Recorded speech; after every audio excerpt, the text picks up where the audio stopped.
मेरे विद्यार्थियों और सभी मित्रों, आप सबका उमा लिटरेचर एकेडमी मेरे यूट्यूब चैनल पर बहुत बहुत स्वागत है।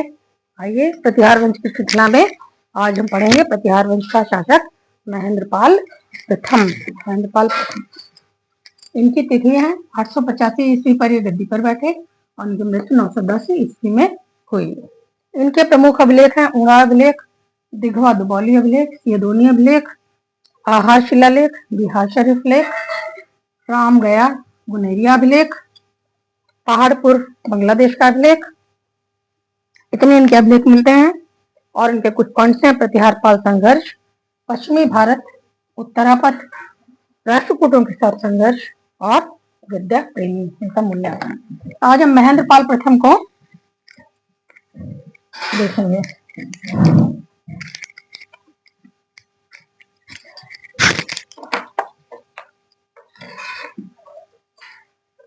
मिहिर भोज का उत्तराधिकारी महेंद्रपाल प्रथम, उसका पुत्र महेंद्रपाल प्रथम हुआ और उसकी माता का नाम चंद्र भट्टारिका देवी था। महेंद्रपाल की पहली ज्ञाति तिथि ऊणा अभिलेख से 893 ईस्वी है, पहली ज्ञाति तिथि है। अधिकांश विद्वानों के अनुसार वह 885 ईस्वी में गद्दी पर बैठा। अभिलेखों में उसके विभिन्न नाम प्राप्त होते हैं, यथा महेंद्रपाल, महेंद्रदेव, रघुकुल चूड़ामणि, निर्भर राज आदि। और महेंद्रपाल के अनेक अभिलेख प्राप्त होते हैं जो आपको हमने अभी गिनाए। इनमें मैं आपको बता देती हूँ कि जो ऊणा अभिलेख है ये काठियावाड़ क्षेत्र से प्राप्त है और 893 ईस्वी का है।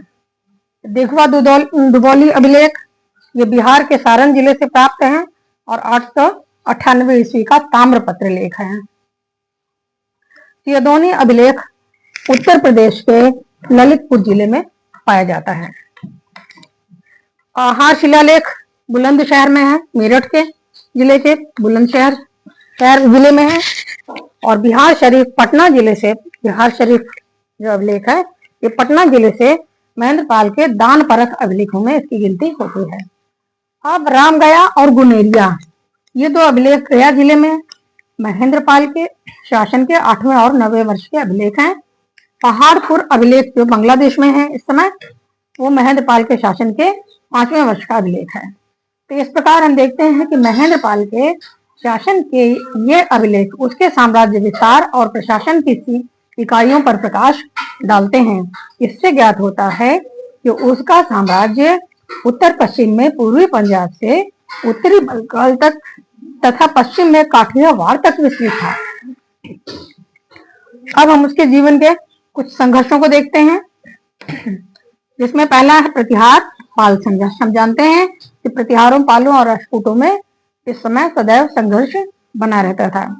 तो महेंद्रपाल ने उत्तराधिकार में प्राप्त प्रतिहार साम्राज्य की न केवल रक्षा की वरन उसमें वृद्धि भी की, प्रत्युत उसमें वृद्धि भी कर दी उसने। बिहार से प्राप्त अभिलेख उन क्षेत्रों पर उसका प्रभुत्व बताते हैं, प्रकट करते हैं। राजशाही जिले के पहाड़पुर अभिलेख से उसका उत्तरी बंगाल पर अधिकार सिद्ध होता है। तो यहाँ पे हम देखते हैं पश्चिमी भारत को। ऊणा अभिलेख के अनुसार, जो पहला अभिलेख है ऊणा अभिलेख के अनुसार महेंद्रपाल का और काठियावाड़ क्षेत्र से प्राप्त है, जैसा कि हम जानते हैं गुजरात से, काठियावाड़ क्षेत्र से। तो ऊणा अभिलेख के अनुसार महेंद्रपाल का अधिकार सौराष्ट्र तक था। इस क्षेत्र के प्रशासक बलवर्मन और उसके पुत्र अवंती वर्मन द्वितीय, परम भट्टारक, महाराजाधिराज परमेश्वर, महेंद्रायुध देव के सामंत थे। कौन? बलवर्मन और उसके पुत्र अवंती वर्मन, ये दोनों महेंद्रपाल के सामंत हुआ करते थे, अर्थात उसके अधीन शासन करते थे। अब आते हैं उत्तरापथ पर। उत्तरापथ सिहोवा से प्राप्त एक बिना तिथि वाले अभिलेख से महेंद्रपाल का अधिकार उत्तर पश्चिम में पूर्वी पंजाब तक सिद्ध होता है। हिमालय की तलहटी तक उसका अधिकार दिघवा दुबौली लेख से प्रकट होता है। दक्षिण में उसका अधिकार बुंदेलखंड तक था, जो सियदोनी अभिलेख से प्राप्त, ये है सियदोनी अभिलेख, यहाँ से प्राप्त, जो ललितपुर जिले में है, अभी आपको बताया था, प्राप्त अभिलेखों से सिद्ध होता है। अब इसका सेकंड आता है राष्ट्रकूटों के साथ संघर्ष। चौथा पॉइंट है इनका। गोविंद चतुर्थ के एक अभिलेख में इस बात की चर्चा हुई है। गोविंद चतुर्थ कौन है? राष्ट्रकूट शासक है। उसके एक अभिलेख में इस बात की चर्चा हुई है कि कृष्ण के प्रबल शत्रु महेंद्रपाल, अर्थात महेंद्रपाल, कृष्ण कौन है? राष्ट्रकूट शासक। तो कृष्ण के प्रबल शत्रु महेंद्रपाल प्रथम ने खेट मंडल को जीतकर और वहां अपना एक शासक नियुक्त किया। खेट मंडल का क्या है कि राष्ट्रकूटों की राजधानी मान्यखेट जो थी उसी का क्षेत्र खेट मंडल कहलाता था। तो यहाँ पर उसने राष्ट्रकूटों को भी वश में किया महेंद्रपाल ने। अब हम उसके व्यक्तित्व के कुछ अन्य पहलुओं को देखते हैं, अन्य आयामों को देखते हैं कि महेंद्रपाल सिर्फ एक अच्छा योद्धा ही नहीं था बल्कि उसमें और भी बहुत सारे गुण थे। तो महेंद्रपाल एक अच्छे शासक के साथ ही विद्या प्रेमी और विद्वानों का आश्रयदाता भी था। ये विद्या प्रेमी था और विद्वानों का आश्रयदाता था। संस्कृत का प्रसिद्ध विद्वान राजशेखर, जिसकी कर्पूर मंजरी वगैरह पुस्तकें हम लोग जानते हैं, विदिशाल भंजिका, कर्पूर मंजरी आदि, तो राजशेखर उसकी सभा की शोभा बढ़ाता था। महेंद्रपाल की सभा में राजशेखर रहता था, जिसने कन्नौज की प्रतिष्ठा को सदा के लिए अमर कर दिया। यहाँ पे ध्यान देने योग्य बातें हैं। युद्धों को लोग भूल जाते हैं, लेकिन उनके दरबार में या राजा के द्वारा जो विद्या के प्रति, शिक्षा के प्रति जो प्रयास किए जाते हैं, विद्या के प्रति, उनकी रचनाओं से वह अमर हो जाते हैं, सदा ही उनको याद किया जाता है।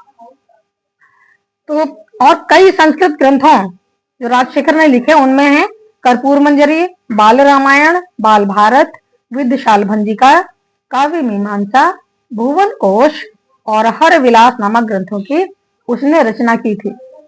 कर्पूर मंजरी में वह स्वयं को महेंद्रपाल का गुरु कहता है। कर्पूर मंजरी नामक ग्रंथ में वो कहता है कि मैं महेंद्रपाल का गुरु हूं, वो मेरे शिष्य है राजा। राजशेखर के अनुसार महेंद्रपाल पराक्रम, सौजन्यता, सत्यता और त्याग से युक्त गुणवान राजा था। 910 ईस्वी के आसपास उसकी मृत्यु हो गई। उसकी मृत्यु पर उसके उसके दो पुत्र थे, भोजद्वितीय और महिपाल प्रथम में गृह युद्ध हुआ। तो महेंद्रपाल के लिए इतना ही। आज प्रतिहार वंश का ये भी एक पराक्रमी शासक था। आपको पहले ही बताया कि प्रतिहार वंश में कई पराक्रमी शासक हुए हैं जिन्होंने भारतवर्ष पर अपना परचम लहराया। आज के लिए धन्यवाद। अगर अच्छा लगा हो तो अवश्य ही लाइक करिए और सब्सक्राइब भी कर दीजिए। आपको बहुत बहुत धन्यवाद।